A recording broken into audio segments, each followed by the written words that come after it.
I don't know what this could be used for. Probably to scare off all the birds and everything from crapping on the field or something.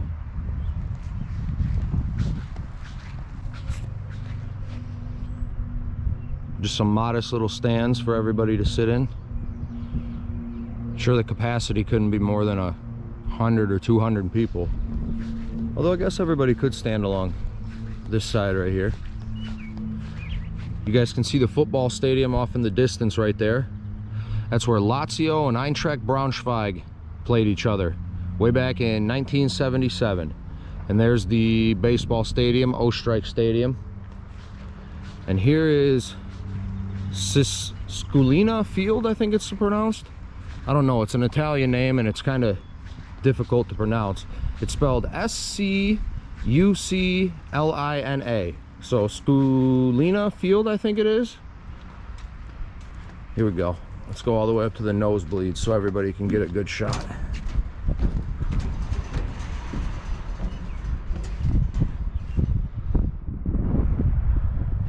As you can see, it's field turf, and they also share the stadium with the lacrosse team.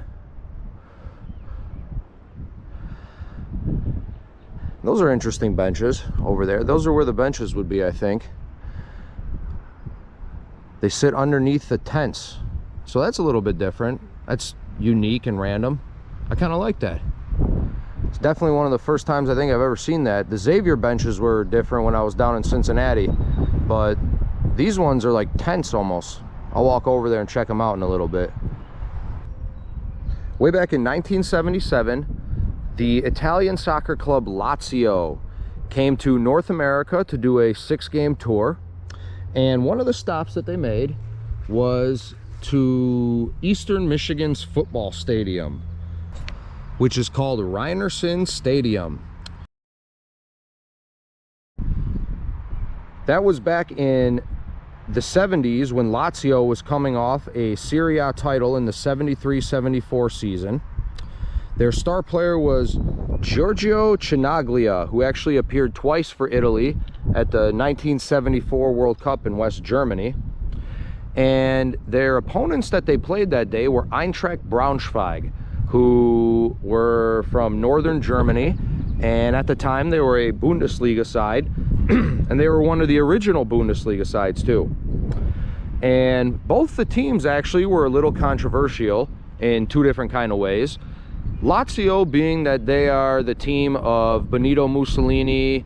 They have some fascist supporters in their group. They've said some anti-Semitic things and other things that people don't like. Eintracht Braunschweig was controversial for a lot lighter of a reason, and that was because they were actually the first team from Germany to have sponsors on their jerseys.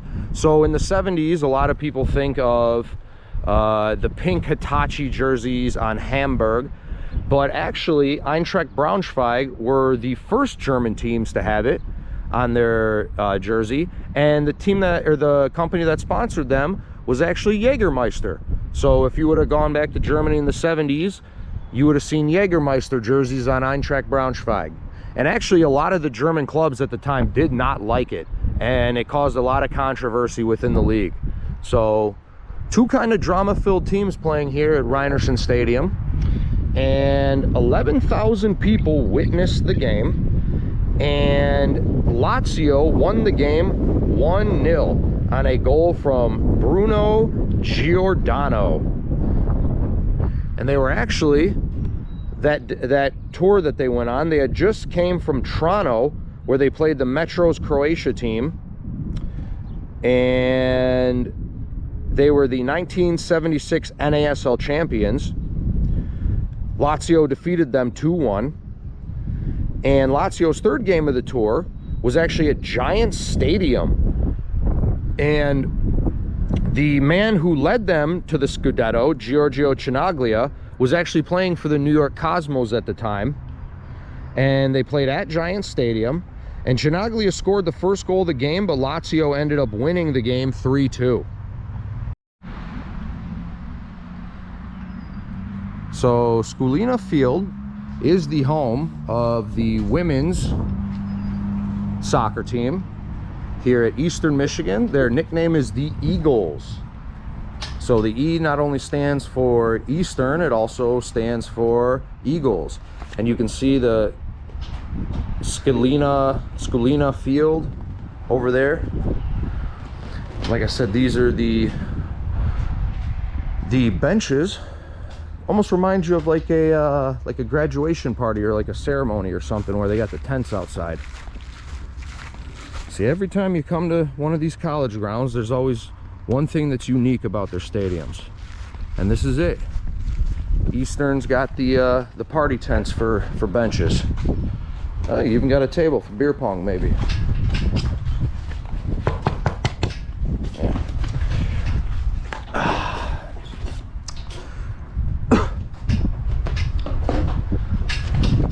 Okay, so I said earlier that the capacity of the stadium was like 100 or 200 people. It's actually 700 people.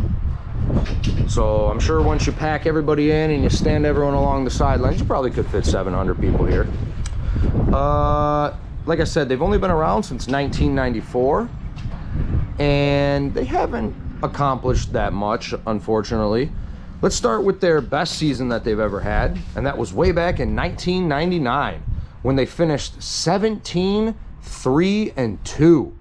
They would go on to win the MAC regular season championship and the MAC tournament, and they actually beat Michigan State 1-0, which is one of their arch rivals, one of their in-state rivals. So that's a big win for them. If that would have happened in basketball or football, that'd be one of the biggest upsets ever. So in soccer, I'm sure it means just as much.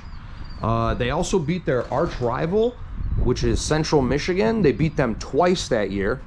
So what a season for them. They got the double. They beat two of their arch rivals 3 times. And in the MAC tournament, they beat Kent State 5-0, Ohio 1-0, and then they ended up beating Miami, Ohio on penalty kicks after the game finished 0-0. They beat them 5-3 on PKs. And they would go on to play the Minnesota Golden Gophers in the first round, and they would lose 2-0. And that would be the only time that they ever made the NCAA tournament. They would, however, win 2 other championships. They won the regular season championship in 2003,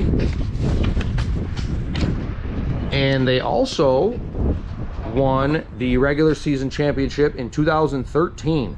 And in 2013, they went 12-7-2, including 8-2-1 in conference. It was their first MAC championship since 2003, so it was, 10 years. And all 7 games that they lost were only by 1 goal. So, the girls put up a fight in every single game, it looks like. They won the regular season title over their rivals, Western Michigan, in a very bad storm. They won it 2-1 at Western to capture the regular season championship. They would beat Ohio 3-0 in the quarterfinals of the MAC tournament, but then lose to Western right here in the semifinals 1-0. And since 2013, they have not won a regular season championship, a conference tournament championship, or made the tournament. Kind of sad. Their first, what was that? They started in 94, so their first 20 years as a program, they won 4 trophies, but over the last 10 years, they've managed to win 0. So it's kind of sad. Hopefully they can get some momentum going this year in 2023.